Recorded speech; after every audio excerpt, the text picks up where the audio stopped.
നിന്നെ പോലെയായിരുന്നു ഞാനൊക്കെ പണി പഠിക്കാൻ പോകുന്ന സമയത്ത് ഞാൻ കൂടെ നോക്കി നിൽക്കും, എന്നിട്ടാണ് പണി പഠിക്കുന്നത് കേട്ടാ. അല്ല, എത്ര വയസ്സാണ് എനിക്ക്? 19 കഴിഞ്ഞു. 19? എത്ര വരെ പഠിച്ച്? +2. +2? ഓ,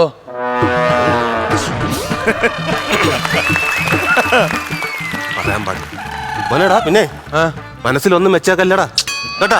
അങ്ങനെ വല്ല ഉണ്ടെങ്കിൽ അപ്പോഴേ ഞാൻ കളഞ്ഞേക്കണം. കൂട്ടുകാരെ കൊണ്ടാ ഉണ്ട്, ഇഷ്ടം പോലെ പേയ്മെന്റ്. അയ്യോ വേണ്ട, മക്കളെ കളഞ്ഞ. നിനക്ക് പണി പഠിക്കണ്ടേ? മിഷ എവിടെ ഇരിപ്പുണ്ട്, സാധനം എവിടെ ഇരിപ്പുണ്ട്, നീ ആവശ്യം പോലെ എടുത്ത് കഴിച്ചു. ഒരു കുഴപ്പമില്ല, നിന്നെ ഒന്നും പറയത്തില്ല കേട്ടോ. എന്തൊരു മനുഷ്യനാണ് ഞാൻ പറഞ്ഞിട്ട് അവന്മാരെ ഞങ്ങളുടെ കൂട്ടത്തോടെ എന്നെ അടുത്ത് അടിക്കൂലി. അണ്ണ എന്തേലും പറഞ്ഞ അണ്ണ? ഒന്നുമില്ല. അണ്ണൻ പറഞ്ഞ് ഞാൻ കേട്ട്. അണ്ണ എല്ലാ പിള്ളേരും ആ ഗണത്തിൽ പെടുത്തല്ലേ അണ്ണ. കുറച്ച് പിള്ളേർ അലുമ്പായിപ്പോന്നും പറഞ്ഞു എല്ലാ ആ പ്രായത്തിനകത്തെ പിള്ളേരൊന്നും അങ്ങനെയൊന്നും അല്ല അണ്ണ. അങ്ങനെ പറഞ്ഞ വളരെ മോശമായി. ഞാൻ വല്ലതും പറഞ്ഞിട്ടുണ്ടെങ്കിൽ സോറി കേട്ടാ. അതൊക്കെ പോട്ടെ, അണ്ണ എങ്ങനെ ഈ ഫീൽഡിലോട്ട് വന്നത്? ഞാൻ ഫീൽഡിൽ വന്നെന്ന് പറഞ്ഞു കഴിഞ്ഞാൽ ഞാൻ ഈ സ്കൂളിൽ പഠിക്കുന്ന സമയത്ത് എന്റെ ടീച്ചർമാർ എല്ലാവരും പറയും, സുരേ വെൽഡൺ. കൂട്ടുകാരും വന്നടാ, സുരേ വെൽഡൺ. അപ്പോഴും എനിക്ക് തോന്നി എന്റെ ഉള്ളിൽ ഒരു വെൽഡിങ് കാരൻ ഒഴിഞ്ഞു കിടപ്പുണ്ട്. അവരെ നമ്മൾ നിരാശപ്പെടുത്താൻ പറ്റില്ലേ. പിറ്റേ ദിവസം തന്നെ ഞാൻ ആടും കൊണ്ടങ്ങ് ഇറങ്ങി. പഠിക്കാൻ പോയില്ല, ക്ലാസ്സിൽ കയറണമായിരുന്നു. എങ്കിൽ വെൽഡിങ്ങിന്റെ അർത്ഥം മനസ്സിലായില്ല. അർത്ഥം തന്നെ. പിന്നെ ഇവിടുത്തെ മോലാളി ഉണ്ടേ, ഭയങ്കര പ്രശ്നക്കാരനാണ്. അപ്പൊ അതുകൊണ്ട് എങ്ങനെയെങ്കിലും ഒരു 7 മണി തൊട്ട് നമ്മളൊരു 11 മണി ടു 3 മണി വരെ നമുക്ക് പണി ചെയ്യണ്ട, ഫ്രീ ആണ്. അത് സൂര്യാഘാതം ഭയങ്കര ചൂടല്ലേടാ. ആ ചൂടുള്ളതുകൊണ്ട് സർക്കാർ തന്നെ പറഞ്ഞിട്ടുണ്ട് അത്ര സമയം പണി ചെയ്യാൻ പാടുള്ളൂ. അതുവരെ റെസ്റ്റ് എടുക്കാന്നാണ് പറഞ്ഞേക്കണം. അപ്പൊ നമുക്ക് ഈ 11 മണി തൊട്ട് 3 മണി വരെ നമുക്ക് നിങ്ങളെ വീട്ടിൽ പോയിരുന്നല്ലോ. വീട്ടിലാ? എടാ സൂര്യാഘാതമൊക്കെ എന്തരടാ, വീട്ടിൽ ചെന്ന് കയറി കൊടുത്തു കഴിഞ്ഞാൽ ഭാര്യാഘാതമാണ്. ഭയങ്കര പാടാണ്, അതിനെ മേച്ചോണ്ട് പോകാൻ പറ്റത്തില്ല. സൂര്യാഘാതമൊക്കെ എത്രയും നല്ലടാ. അപ്പൊ ഈ 11 മണി തൊട്ട് 3 മണി വരെ നമ്മൾ റെസ്റ്റ് എടുക്കുമ്പോൾ എന്തൊരു ചെയ്യണം? ചുമ്മാ സമയം വെറുതെ കളയാനായിട്ട്. അതിനുള്ള സംഭവം എന്റെ ഉണ്ട്. ഞാൻ കവറിഞ്ഞെടുത്തു വന്നു, അതുകൊണ്ട് അവിടെ കവർ എടുത്തു വന്നു. കവറിലെന്ത്? പിന്നെ അതിനകത്തൊക്കെ ഉള്ള സാധനം നമ്മൾ തെറ്റി വെച്ചിട്ടില്ലടാ. അതുവരെ നമുക്ക് വെറുതെ ഇരിക്കണ്ടല്ലോടാ. അപ്പി ഉപ്പിയൊക്കെ എടുത്തോണ്ട് വന്നു. ഓ സമയം പോട്ടെ നമുക്ക്. നീ നൈസിന് ഒരെണ്ണം കോഴി മോലാലും എല്ലാം വന്നു കഴിഞ്ഞാൽ പ്രശ്നമാവും. അങ്ങനെ ഈ മദ്യവും കാര്യങ്ങളൊന്നും ഇഷ്ടമല്ലെന്നാണ് പറയണത്. ഭയങ്കര സ്ട്രിക്റ്റ് ആണെന്നാണ് പറഞ്ഞത്. അയ്യോ, അപ്പൊ ഇതൊക്കെ അഴിച്ച് അടിക്കാനുള്ള കലിപ്പാവൂല. പിന്നെ ഭയങ്കര കലിപ്പാവും.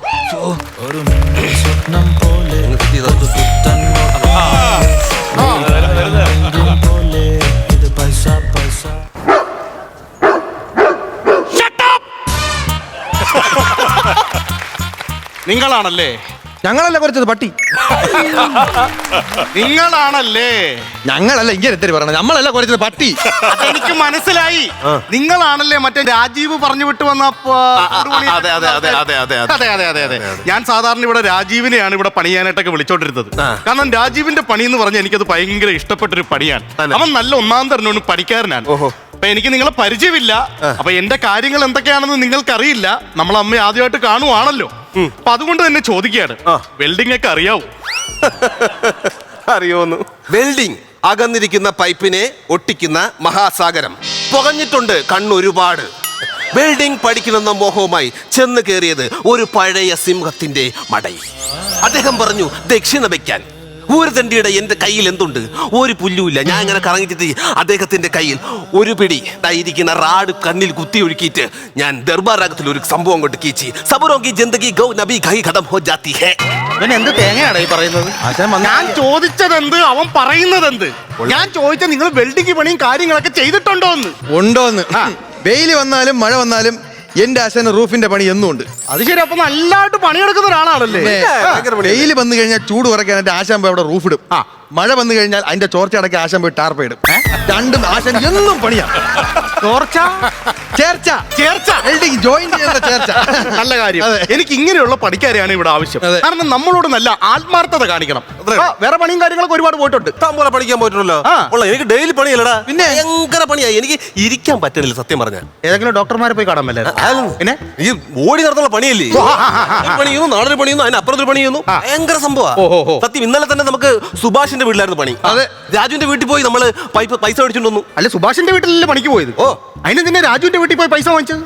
ഇന്നലെ രാത്രി ഭയങ്കര കാറ്റും മഴയല്ലായിരുന്നു? ഓ, എന്നാ കാറ്റായിരുന്നു അറിയാമോ? എന്റെ പൊന്നു ദൈവമേ, ഭയങ്കര കാറ്റായിരുന്നു. ഈ സുരേഷിന്റെ വീട്ടിൽ ഇരുന്ന റൂഫ് അതേപോലെ കറങ്ങി നമ്മളെ രാവിന്റെ വീട്ടിൽ പോയിരുന്നു. അവിടെ നിന്ന് പൈസ മേടിച്ചു വന്ന്. ഭയങ്കര പണി നമുക്ക്. അല്ല, നിങ്ങളൊരു കാര്യം മനസ്സിലാക്കണം. എന്റെ കയ്യിൽ ഇഷ്ടം പോലെ പൈസ ഉണ്ട്, ഒരുപാട് പൈസ ഉണ്ട്, പൂത്ത പണം എന്റെ കയ്യിലുണ്ട്. എന്റെ കയ്യിൽ ഇഷ്ടം പോലെ പണിക്കാരുണ്ട്, ഇഷ്ടം പോലെ ആൾക്കാരും ഉണ്ട്, ഇഷ്ടം പോലെ സംഭവങ്ങളുണ്ട്. ഇവിടെ വന്ന പണിക്കാർക്ക് എന്റെ ഏകദേശ രീതിയും കാര്യങ്ങളൊക്കെ അറിയാം. കാരണം എനിക്ക് ഈ മദ്യം എന്ന് പറയുന്ന സാധനം ഇഷ്ടമല്ല. മദ്യപിക്കുന്നവരെ ഞാൻ ഒരിക്കലും പ്രോത്സാഹിപ്പിക്കാറില്ല. എന്റെ അച്ഛൻ എന്ന് പറഞ്ഞ മദ്യം എന്ന് പറഞ്ഞാൽ മരിക്കുമായിരുന്നു. എന്റെ അച്ഛൻ എങ്ങനെയാ മരിച്ചെന്നറിയാവോ? ആരെങ്കിലും മദ്യം ഒന്ന് പറഞ്ഞ കുടിച്ചാണ് മരിച്ചത്. അതുകൊണ്ട് മദ്യപിക്കാനോ മദ്യപാനത്തെ പ്രോത്സാഹിക്കാനോ ഞാൻ ഇവിടെ സമ്മതിക്കുന്നതല്ല. ആരും അങ്ങനെ എരണം കേട്ട പട്ടി കിടന്ന് കുരയ്ക്കണം. എരണം കെട്ട പട്ടി? പിന്നെ അല്ല നിങ്ങളെ പട്ടിയുടെ പേരെന്തായിരുന്നു? എന്റെ പട്ടിയുടെ പേര് ജൊർണോ. ജൊർണോ എന്ന് പറയാൻ വന്നതാണ്. എന്റെ ജൊർണോയാണോ നിങ്ങൾ എരണം കെട്ട പട്ടി എന്ന് പറഞ്ഞത്? അങ്ങനെ പറഞ്ഞ ആ പട്ടിയുടെ വില എന്താണെന്ന് നിങ്ങൾക്ക് അറിയാവോ? 4 ലക്ഷം രൂപയ്ക്ക് ഞാൻ ടിബറ്റിൽ നിന്ന് മേടിച്ചോണ്ട് വന്ന പട്ടിയാണത്. മനസ്സിലായോ? ദാണ്ടേ ഈ കാണുന്ന ഫോട്ടോയിൽ കാണുന്ന പട്ടിയാണത്. അതിനങ്ങനെ പുറത്തോട്ടിറക്കാൻ പറ്റത്തില്ല. ഇന്ത്യയില് ആകെ ഒരേ ഒരു മെയിൽ ഡോഗാണ് എന്റെ ഈ കാണുന്ന ജൊർണോ. മനസ്സിലായോ? 9 സംസ്ഥാനങ്ങളിൽ നിന്നാണ് എനിക്ക് വിളി വന്നിരിക്കുന്നത് ഇവനെ കൊണ്ട് ക്രോസ് ചെയ്യിക്കാനായിട്ട്. ക്രോസ് ചെയ്യാൻ എന്തൊരു പാടാണെന്നറിയാവോ? പിന്നെ ഇവിടെ വന്ദേ ഭാരത് ക്രോസ് ചെയ്യാൻ പാടില്ല, പിന്നീട് പട്ടി. വന്ദേ ഭാരത് ക്രോസ് ചെയ്യുന്ന കാര്യമാണോ പറഞ്ഞത്? പട്ടിയെ ക്രോസ് ചെയ്യിക്കാൻ ഭയങ്കര പാടുള്ള കാര്യമാണ്. ഓരോ സംസ്ഥാനത്തിലെ ആൾക്കാരും വിളിച്ച് ഓരോ ലക്ഷം രൂപയും ഒരു പട്ടിക്കുഞ്ഞിനെയുമാണ് എനിക്ക് സമ്മാനമായിട്ട് തരാമെന്ന് പറഞ്ഞേക്കുന്നത്. മനസ്സിലായോ? അങ്ങനെ കൊണ്ടുവന്ന് എന്റെ പട്ടിയെ കുറിച്ചാണ് നിങ്ങൾ ആവശ്യമില്ലാത്ത വർത്താനങ്ങൾ പറയുന്നത്. ഡോട്ട്. ഇനി എന്റെ ജോർണയെ പറ്റി അങ്ങനെയുള്ള കാര്യങ്ങൾ ഒന്നും പറയാൻ പാടില്ല. അമ്മക്കാകെ ഒരു പട്ടി അറിയാവും. എന്താന്ന്? കൊച്ചിൻ ഷിപ്പ്യാർഡ്. കൊച്ചു ഷിപ്പ്യാർഡാ? മറ്റേ പട്ടി ഉണ്ടല്ലോ, German shipyard. Flowers smart show ശനി ഞായർ ദിവസങ്ങളിൽ രാത്രി 9:30 ഫ്ലവേഴ്സിൽ.